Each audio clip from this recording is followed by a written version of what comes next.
ছোটবেলা থেকেই আমার অভ্যাস হয়ে গেছে ওয়েভের উল্টো দিকে হাঁটার। চারপাশে তাকাই, একদিকে ব্রাজিল আরেকদিকে আর্জেন্টিনা। হলুদ নীল আর নীল সাদা পতাকায় ফেসবুক, পাড়া, আড্ডা সব ভেসে যায়। সবাই চিল্লায়, তর্ক করে, গলা ফাটায়। মনে হয় দুনিয়ায় ফুটবল বলতে এই দুইটাই আছে।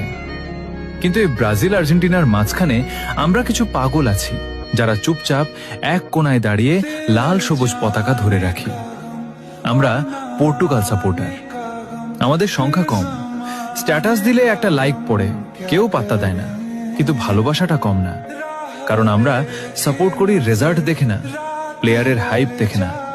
আমরা সাপোর্ট করি সেই অনুভূতিটাকে যেটা প্রথম দেখায় মন কেড়ে নিয়েছিল। হয়তো আমরা কখনো সংখ্যায় ৪৫% বা ৪৪% হব না, হয়তো আমরা শুধু ১%ই থেকে যাব। কিন্তু সমস্যা নাই, ভিড়ের সাথে গা ভাসিয়ে দেওয়া সহজ। কঠিন হলো একা দাঁড়িয়ে নিজের পছন্দটাকে ধরে রাখা। আমি গর্ব করে বলি, আমি পর্তুগাল। আর আমি জানি